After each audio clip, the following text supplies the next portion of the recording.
Улсын хурлын хил мэдээлэл олон нийтэд харилцах хилцээс улсын хурлаас батлагдсан гарсан хуулиудыг сурталчлан таниулах зорилгоор хуулийн толь нэвтрүүлгийг үзэгч та бүхэнд хүргэдэг үлээ. Энэ удаагийн дугаараараа бид улсын хурлын 2017 оны хаврын ээлжид чуулганаар батлагдсан залуучуудын хөгжлийг дэмжих тухай хуулийг танилцуулахаар бэлтгэлээ.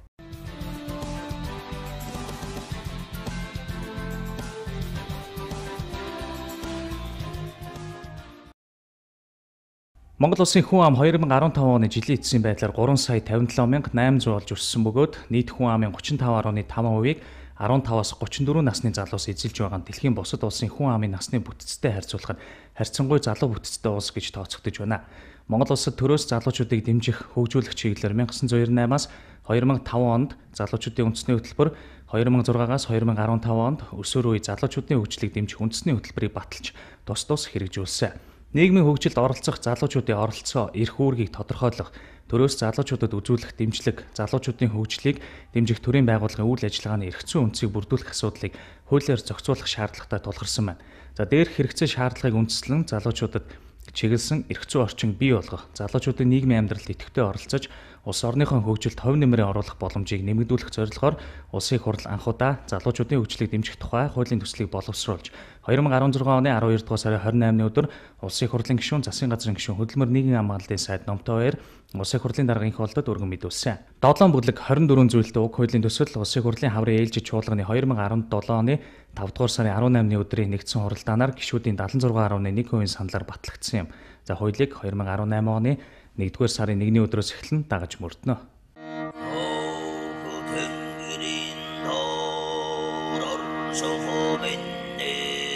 800-ны тэртэгээс нүүдэлж нарт тэнгэрийн дор түүхээрэн гайхуулж наран зүг тэмүүлсэн хөсөгтөн монголчууд бүгдээрээ хуулиа дээдлцгээе.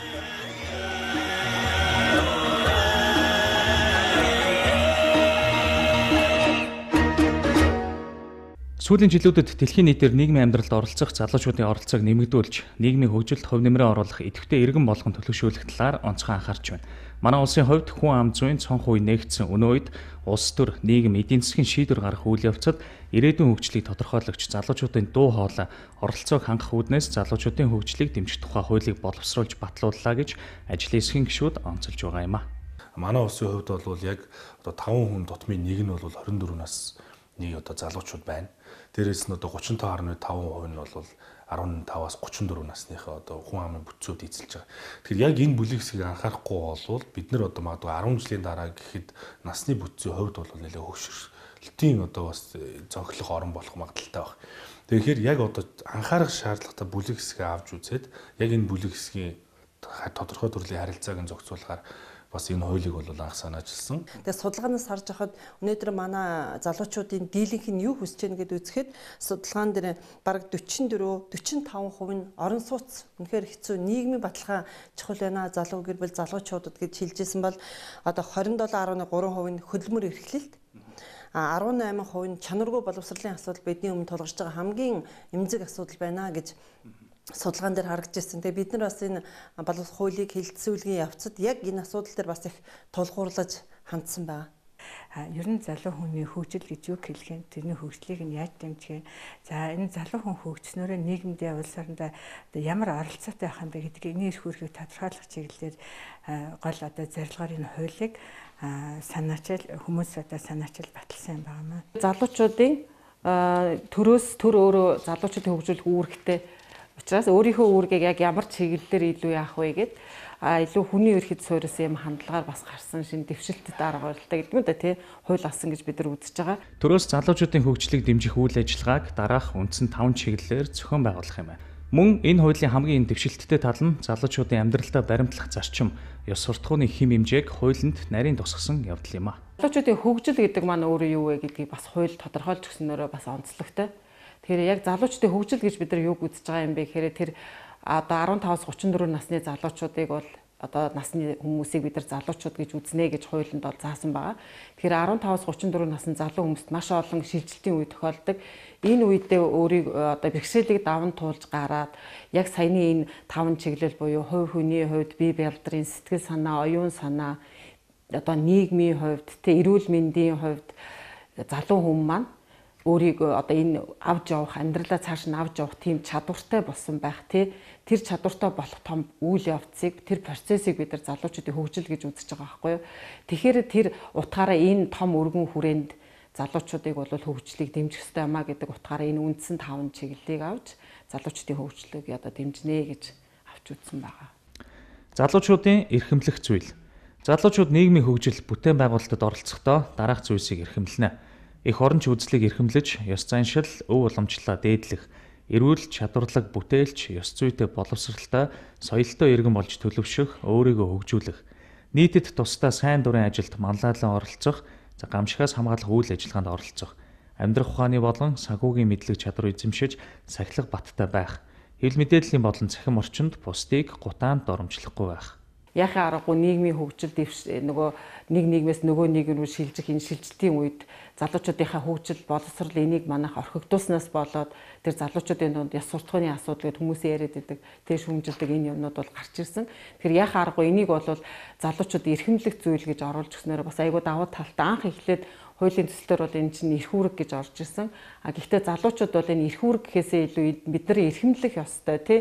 Өөрсдөө энийг хүн ухамсарлах юм бол илүү одоо бүр үүрэг гэж хөөсөө илүү ухамсарлуул энэ илүү одоо залуу хүн энийг биелүүлдэг болно гэсэн утгаар бас энд эрхэмлэх зүйл гэж оруулж өгсөн. Энийг ажлын хэсэг бас ялангуяа хуульд санаачлагч залуучуудын энэ саналыг хүлээж авсныг нь би айгүй сайн зүйл болсон гэж үзэж байгаа юм. Түүнчлэн ерөнхий боловсролын сургуулийн хичээлийн хөтөлбөрт хувийн хөгжлийг дэмжих, амьдрах ухааны чадварыг эзэмшүүлэх бие даасан хичээлийн хөтөлбөрийг ч тусгасан байна. Ерөнхий боловсролын болон ихтэй сургууль, коллеж, мэрэгжлийн боловсрол, сургалтын байгууллага, насан туршийн боловсролын төв, багш бэлтгэх, мэрэгшүүлэх сургалтын хөтөлбөрт хувийн хөгжлийг дэмжих, амьдрах ухааны чадварыг эзэмшүүлэх хичээлийн агуулгыг тусгах, залуучуудад зориулан хувийн хөгжлийг дэмжих, амьдрах ухааны чадварыг эзэмшүүлэх сургалт зохион байгуулахыг дэмжих. Түүх, соёлоо мэддэг, их оронч үзэлтэй, бие дааж амьдрах чадвартай, хариуцлагатай иргэн болж төлөвшөхөд чиглэсэн амьдрах ухааны чадварыг эзэмшүүлэх хөтөлбөрийн дагуу цэргийн мэрэгжил олох сургалтад 18-аас 27 насны залуучуудыг хамруулах. Залуучуудын гэр бүл төлөвлөлт, залуу гэр бүлийн тогтвортой байдал, гэр бүлийн гишүүдийн эерэг харилцаа уламжлалт, зан заншлын тухай утга зохиол, уран сайхны бүтээлийг дэмжих. Залуучуудын хөгжлийг дэмжсэн хөтөлбөрийг хэвлэл мэдээллийн байгууллагын нийтлэл, нэвтрүүлгийн агуулга хөтөлбөрт тусгах гэх мэт залуучуудыг өөрийгөө нээн хөгжүүлэх чиглэлд тусгаалan анхаарах бодлогыг тусгаж өгсөн нь онцлог хэмээн ажлын хэсгийн гишүүд үзэж байна. Гэх мэтчлэн залуучуудыг өөрийгөө нээн хөгжүүлэх чиглэлд тусгаалan анхаарах бодлогыг тусгаж өгсөн нь онцлог хэмээн ажлын хэсгийн гишүүд үзэж байна.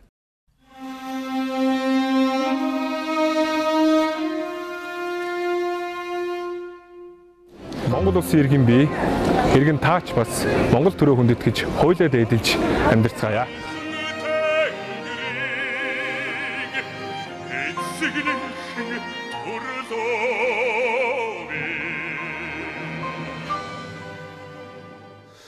Өмнө нь бол одоо насан туршийн боловсролыг олгох, за зөв Монгол хүүхдийг төлөвшүүлэх гэдэг юм уу, засгийн газрын боловсролын асуудал эрхэлж байгаа төрийн захиргааны төв байгууллага өөрсдийнх нь одоо тушаа шийдвэрээр хөтөлбөрөд хэрэгждэг байсан. Үүнийг нь бид нар албан ёсоор хуульчилж өгч байгаа.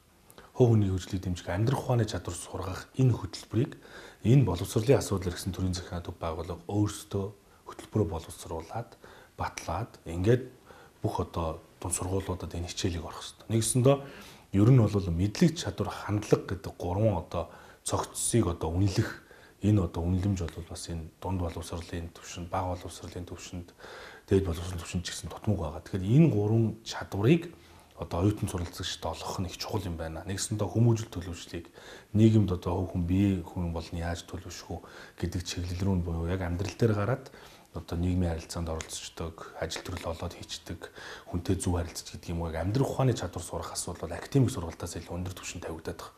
Тийм учраас энэ сургалтын хөтөлбөрийг бүр одоо яг ямар байгууллага хариуцлагын тодорхой болгож өгөөд ингээд дунд сургуулиуд энэ хичээлийн хөтөлбөрийг сургалтынхаа одоо хөтөлбөр тавиад өгчөөр энэ кредит цагтаа болчихно. Та албан ёсоор аттестатн дээр нь ч гэдэг юм уу ихтэй сургуулиудын хувьд бол диплом дээр нэг бичигтэй явж байгаа.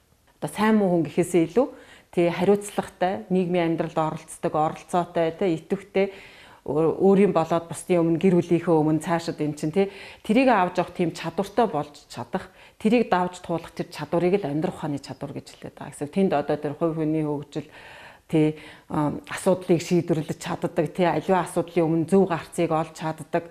За тэгээд тэр одоо нарийн ярих юм бол өөрөө чи ярьж байгаа тэр сошиал дээр байгаа мэдээлэл дүн шинжилгээ хийж чаддаг, тий мэдээлэл юм уу хувь хүний үзэл бодлыг ялгамж дүн шинжилгээ хийж чаддаг гэдэг айгүй өргөн утгаар нь яриул амьдрах ухааны чадвар бол өөр айгүй өргөн асуудал. Дээрээс нь бид нэр залуу хүн бол нийгмийн одоо оролцоо өндөртэй байх хэрэгтэй. Тэгэхээр нийгмийн оролцохын тулд тэр хүн өөрөө өөрийнхөө хариуцлагатай, ёс зүйтэй төлөвшсөн ийм зөв хандлагатай байх тал дээр нь бас нэлээд их анхаарсан. За энэ дотор одоо бие бэлтгэхийн хувьд эрүүл зэрэг байх хэрэгтэй гэдэг тал дээрээс нь одоо бүх эрэгтэйчүүд маань зэрэгт явдаг тийм ээ. За түүнээс гадна эмэгтэйчүүдийг 27 хүртэх насны эмэгтэйчүүдийг сайн дураараа одоо цэргийн алба хаахыг хамрагдаж болно гэсэн ийм заалтууд бол бас орж ирсэн байж байгаа. Түүнчлэн хөдөлмөрийн зах зээлийн өнөөгийн байдалд хийсэн дүн шинжилгээнд үндслэн залуучуудын хөдөлмөр эрхлэх ур чадварыг дээшлүүлэх, бизнес эрхлэх боломжийг бүрдүүлэх, бүтээмж өндөртэй ажлын байрыг нэмэгдүүлэх чиглэсэн цогц үйлчлэгээ, арга хэмжээ, ажлын байр бий болох талаарх төр хувийн хвшлийн байгууллагын түншлэлийг дэмжих тусгайлсан зохицуулалт энэ хуулинд оржээ. Хүн болгонд дээд сургуулиа төгсчөөд өнөөдөр ажлын байранд шууд очиж чадахгүй байгаа.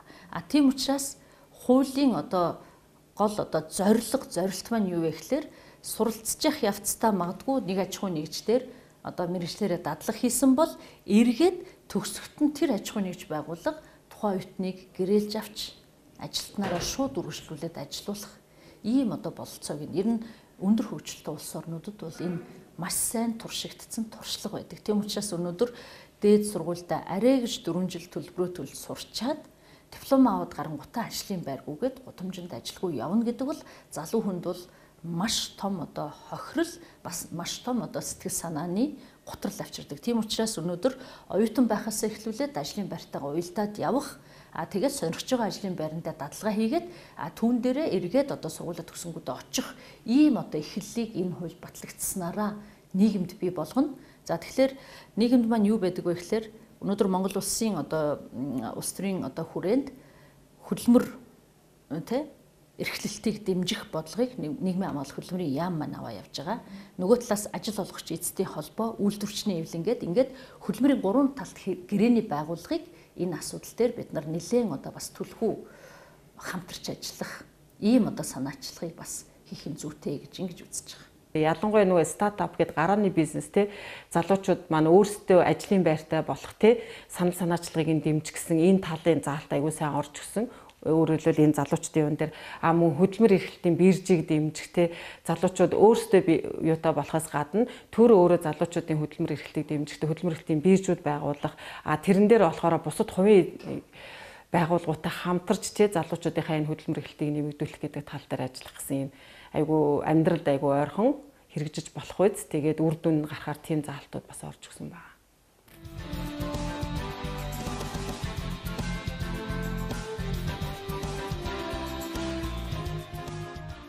Нийт залуучуудын 80-90% баг хүүтэй хямд өртөг бүхий орон сууцтай болох асуудлыг хүндэтгэв. Тэгвэл залуу гэр бүлийг орон сууцжуулах хөтөлбөрийг залуучуудын болон барилга бот байгуулалтын асуудал эрхэлсэн төрийн захиргааны төв байгууллага хамтран хэрэгжүүлэх үүргийг хүлээжээ.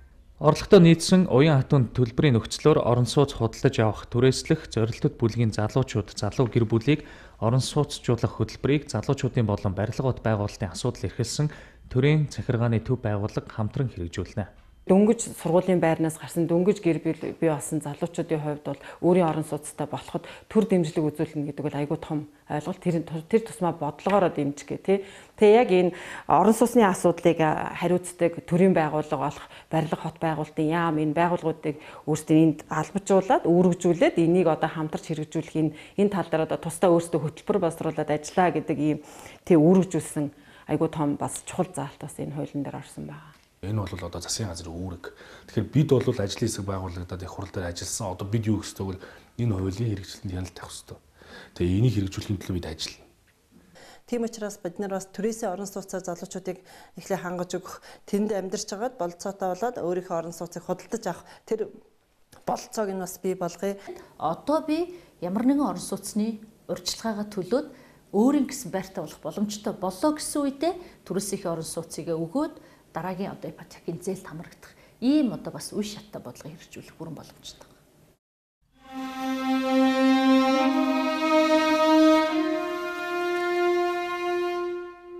Бидний амьдралын салшгүй нэг хэсэг бол урлаг, нийгмийн амьдралын чухал хэсэг бол хууль. Бүгдээрээ урлагаан дэмжиж хуулийн дээдлцгээе.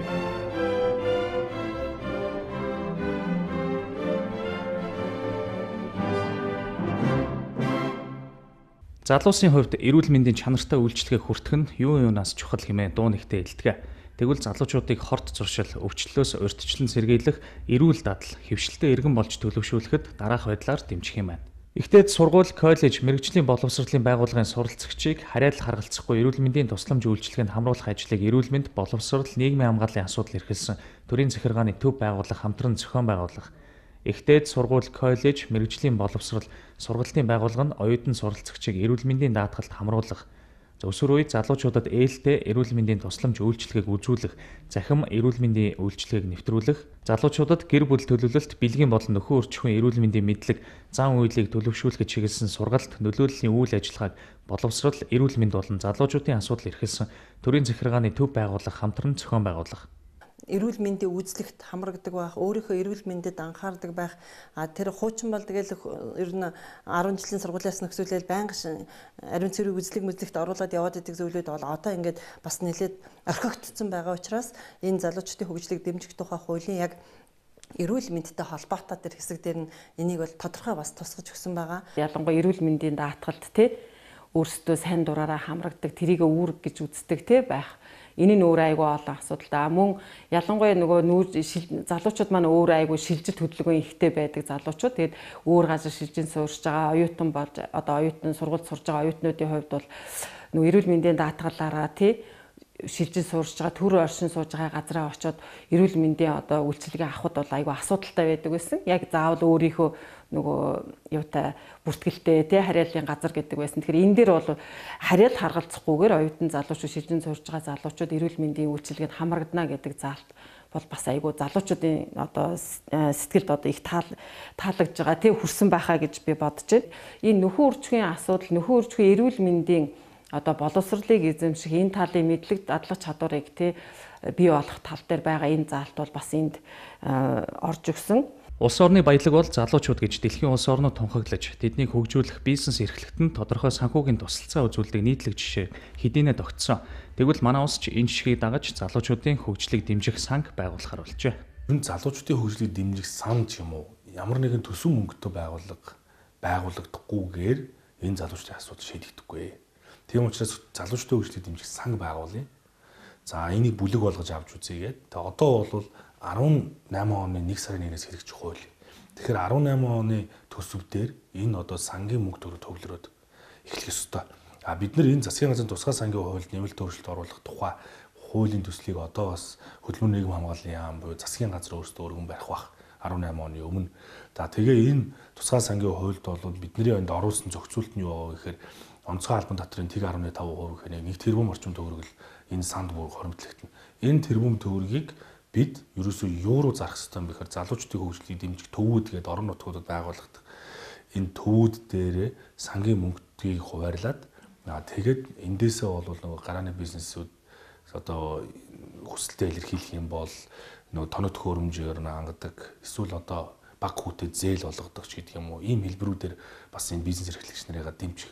Нэгсэндээ ажлын байр бий болгож байвал тэр залуучдыг дэмжих ажлуудыг ялангуяа стартап компаниуд бол сүүлийн үед их өргөжж байгаа учраас энэ компаниудыгаа дэмжиж орон нутгийн түвшинд бас лист гаргая. Одоо шилдэг гарааны бизнесийн компаниудыгаа зарладаг. Тэгээ их орон худалдаа авалт буюу одоо орон нутгийн түвшинд хийж байгаа одоо магадгүй нэг үйлдвэрлэл эрхэлж байгаа юм бол тэр үйлдвэрлэл эрхэлж байгаа бүтээгдэхүүнүүдийг орон нутагт авдаг баягаар төсөв мөнгөө эргээд бас одоо нөхөх ийм болцоонуудыг бий болохоор энэ хөгжлийг дэмжих сан төвтэйгөө хуульд бол яг ингэж оруулж өгсөн. Хуулийн 5 үндсэн чиглэл байгаа шүү дээ. Тэгэхээр бодвол залуучдын хөгжлийн сан бол энэ 5 үндсэн чиглэлээр залуучдын хөгжлийг дэмжих тийм төсөв мөнгийг одоо хуримтлуулна гэсэн ойлголт. Тэгэхээр өөрөлдөл энэ дэмжих гэдэг маань зүгээр нэг тунхагийн биш, илүү яг өөрийгөө энэ хуулиар заасан энэ заалтууд эдрийгээ хэрэгжүүлэх тийм боломжийг нь хөрөн мөнгөнд бий болгосон заалтууд яхааргүй залуучдын хөгжлийн санд.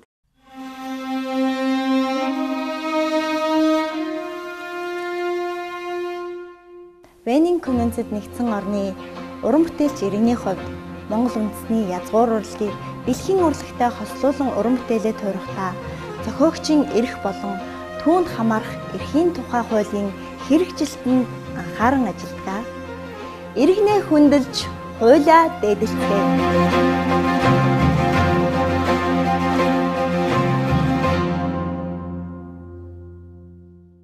Залуучууд чөлөө цагаа зөв болгосон өнгөрүүлэх, өөрт хэрэгцээд мэдээллийг олж авах чиглэлд нөлөөдлийн ажил маш тутмаг байдаг. Энэ ч үднээсээ залуучуудыг үүргээ ухамсарлах, хөгжил дэвшил рүү тэмүүлэх сэдлийг нь төрүүлэх, мэдээлэл, нэвтрүүлэг бэлтгэн түгээх хүрээнд олон нийтийн радио телевизийн тухай хуульд нэмэлт өөрчлөлтийг оруулжээ. Нөгөө талаараа бол энэ хуульд үндэсний олон нийтийн радио телевизийн хуулинд өөрчлөлт орж байгаа. Үндэсний олон нийтийн радио телевиз бол тодорхой квот тогтоогоод залуучуудын хандсан хөтөлбөр гэр бүл төлөвлөлтөд эерэг нөлөөлөх хөтөлбөрүүдийг уран сайхны хөтөлбөрүүдийг хэрэгжүүлэх ёстой квот тогтоё. Энэ бол яахын аргагүй чухал байгаа.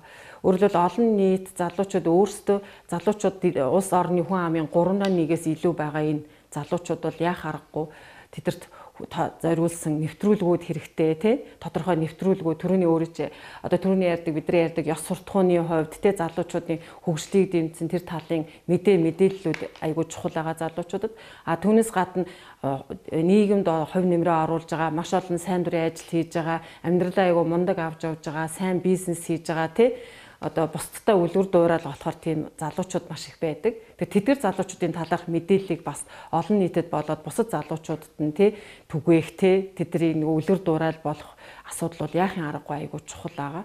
Дээрээс нь хэрвээ гэр бүл төлөвлөлтийн чиглэлээр залуучуудад хандсан эерэг ойлголт өгж байгаа уран сайхны нэвтрүүлэг кино бүгд соёлын үйлчилгээнүүдийг хэрвээ зохиогоод найруулад ингээд хандах юм бол үүнийг нь залуучуудын асуудал эрхэлж байгаа энэ төрийн захиргааны төв байгууллагын зүгээс дэмждэг нөгөө нэг сангийн мөнгө төгрөгөөрөө дэмжих санхүүжилт үүсгэх асуудлыг хуульчлагдаад өгч байгаа учраас энэний дараа бол бас олон залуучууд хандсан гэр бүл төлөвлөлтийг зөв хийх талаар олон сайн уран бүтээлүүд гарах байх гэж бодож байгаа. Дээрээс нь бид нар харилцаа холбооны зохицуулах хороо гэж байгуулав. Засгийн газрын дэргэдгийн айгантлаг өөрөө бусад хэвлэл мэдээллийн байгууллагууд нөгөө кабелийн сувгууд ч гэдэг юм уу бусад радионууд ч гэдэг юм уу FM радионууд энэ байгууллагуудад бас код тогтоож байгаа. Залуучуудад хандсан тодорхой контент үйлдвэрлэх шаардлагатай. Залуучуудын хөгжлийг дэмжих тухай хууль хэрэгжиж эхэлснээр дараах зарчмын өөрчлөлтүүд гарна гэж ажлын эсрэг гишүүд үзэж байна. Залуучуудын асуудлаар гардаг статистик тоо баримтууд мэдээллүүд өөрөө айгүй бодиттой гарч эхэлнэ. Яг залуучууд маань өөрөлдөл яг хүн амын хэдэн хувийнхээс өөр цаашид бидэрт бага мэдээлэл байгаа байхгүй юу.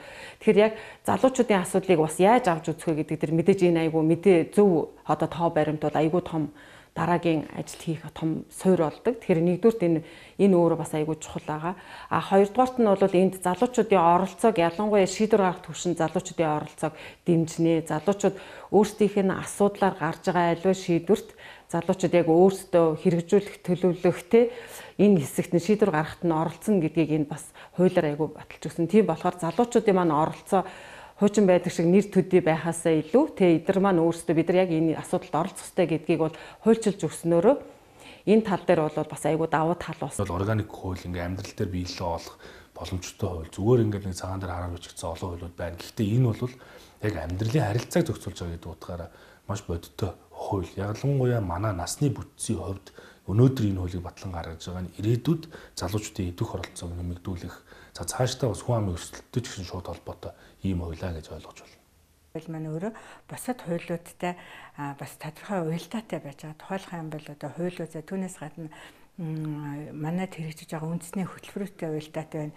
Тухайлбал хэлэх юм бол энэ орлоготой үед ингэж үндэсний хөтөлбөр батлагдсан залуучуудын ер нь энэ хөтөлбөрийг дэмжих сан нийгмийн хамгаалалт хөтөлбөрийн яам дээр хийж байгаа үйл ажиллагаанууд боловсрол соёлын шинжилгээ спортын яам манай аж ахуйн нэгж байгууллагууд ажил олгогчид аль альных нь л өөрийн оролцоог тодорхой хэмжээгээр зааж өгсөн ийм хууль. Энэ бол хэрэгжүүлэх ёстой бид нар энэ оролцогч талуудын идэх оролцоо нас хамаарна. Бүхэл түвшинд залуучуудын талаар ажилладаг бас төрийн байгууллагын ажилтнууд, төрийн байгууллагын үүрэгтэй болж байгаа гэдэг нь тэдний талаар тодорхой ажлууд хийгдэж эхэлнэ гэсэн үг. Нөгөө талаас залуучууд маань өөрсдийнхөө асуудлыг хэнд хандах вэ гэдэг хүнтэй эзэнтэй болж байгаа. Бас тэд нар маань төрийг шаардах биднэрт ийм шаардлагатай гэдгээ барих бас нэг ийм жанжин шугам гэдэг юм уу барих эрх зүйн үндэс орчин бий болж байгаа гэдэг нь өөрөө айгүй чухал. Зөвхөн яг миний хувьд бол би залуучуудын хөгжлийн асуудлаар ажилладаг төрийн бас байгууллагын хүн. Тэгэхээр энэ тал дээр бол биднэрт бас төртэй ингээ хамтраад ажиллах айгүй боломж эрх зүйн орчин бол бүрдчихэж байгаа гэсэн үг.